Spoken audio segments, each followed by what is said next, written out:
প্লেটখন দেখিছেনে বাৰু কিমান ধুনীয়া হৈছে দেখিবলৈ, আৰু এসাঁজ ধুনীয়াকৈ খাম। কিহে খাম আপোনালোকক দেখাই আছোঁ, চাব দেই। দেখিছেনে বাৰু কি ধৰিব পাৰিছেনে বাৰু? একদম ধুনীয়াকৈ কাঁহী এখনে সজাই ধৰি লৈছোঁ, আগতে বাঢ়ি আছোঁ বাৰু দেই, চাই ল'ব।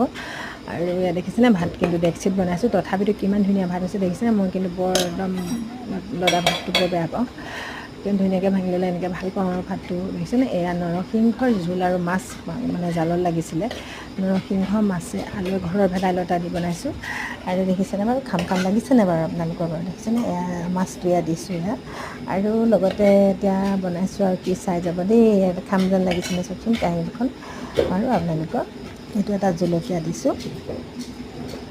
তাৰপাছত একদম ধুনীয়াকৈ আৰু এয়া ৰেডি কৰিছোঁ আৰু মানে কাঁহীখন দেখিছেনে। এই কাষতে অকণমান মানে আজি আমি পিঁয়াজো ৰাতি ভাজি সাঁজটো দেই, দেখিছেনে এনেদৰেই পিঁয়াজো খাবলৈ ল'লোঁ। ভাজিছোঁ মানে এয়া একদম বনাইছোঁ পুৰি পূৰা চব্জি মই ধুনীয়াকৈ। কৈ নিদিওঁ আৰু দেই, আৰু মই এখন কুন্দুলি কাঁহী আলু ভাজি বাঢ়িছোঁ, লৈছোঁ, বিশেষকৈ বেছি কাৰণ সময় নহয়, মই ইমান এজনমান বেছি মানুহ ভাল আছে, নাপাওঁ মানে কাৰণ কুন্দুলিটো। তিনিজন মানুহ আমাৰ ঘৰত প্ৰায় কাম কৰা সেইকাৰণে মানুহ এয়া থাকেই দেখিছেনে যে, ভাতটো বাঢ়ি লৈছোঁ, আৰু সেইকাৰণে কি আৰু চব্জি বাঢ়িছোঁ। আপোনালোকে ঘৰৰ ক'ব দেই, মই কাৰণেতো কৈ বাঢ়িছোঁ নিদিওঁ। এবাৰ চবলৈকে। আৰু চিনি পালে আৰু আপোনালোকে দেখিছেনে বাৰু কমেণ্ট আকৌ কৰিব ভাত খালি বাঢ়ি হ'ব। লৈছোঁ, দেখিছেনে বাৰু কাৰণ একদম খানা বিশেষ সকলোলৈকে একোৱে একেলগে বনোৱা নাই বাঢ়িছোঁ মানে, আৰু ৰাতি মানে বোলো আজি এনেদৰেই খাম বুলি ভাবিছোঁ। মাছ সেইকাৰণে আছিলে ভিডিঅ'টো তিনিটামান, হৈ গ'ল আৰু কৰি থাকোঁতে। নবনাবলৈ মন নগ'লে। আৰু দেখিছেনে বাৰু আৰু ভাবিলোঁ ভাত বাঢ়ি এনেদৰেই লৈ খাওঁ, পেলাই আৰু আকৌ ভাগত চবতে এটা এটা বিশেষ একো বনোৱা জলকীয়াটো নাই, আৰু দি আপোনালোককো দিলোঁ মানে অকণমান ভিডিঅ'টো দেখুৱাওঁ। কৰাৰ কাৰণে। আৰু আপোনালোকে কিহে খালে সেইকাৰণে জনাবচোন, অকণমান আৰু কেনেকুৱা উঠি গ'ল দেখিছে মানে মোৰ দেই। চব্জিকণ চাওকচোন, খাম যেন লাগিছেনে বাৰু।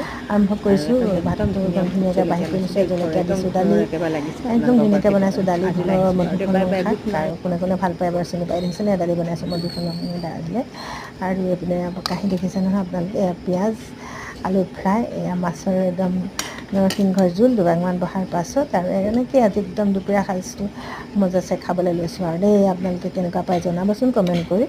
আৰু মোৰ ভিডিঅ'বোৰ ক'ৰ পৰা চাই ভাল পালে মোৰ চেনেলটো ছাবস্ক্ৰাইব কৰিবলৈ কিন্তু নাপাহৰিব দেই। আশা কৰোঁ মোৰ চেনেলটো ছাবস্ক্ৰাইব কৰিব, আৰু লাইক কমেণ্ট শ্বেয়াৰ এটা কৰি দিলে বহুত বেছি ভাল পাওঁ, সুখী হ'ম, আৰু আপোনালোকৰ লগত যাতে আগবাঢ়ি যাব সমানে পাৰোঁ। আজিলৈ আহিছোঁ বাৰু দেই, বাই বাই, ধন্যবাদ, জয় আই অসম।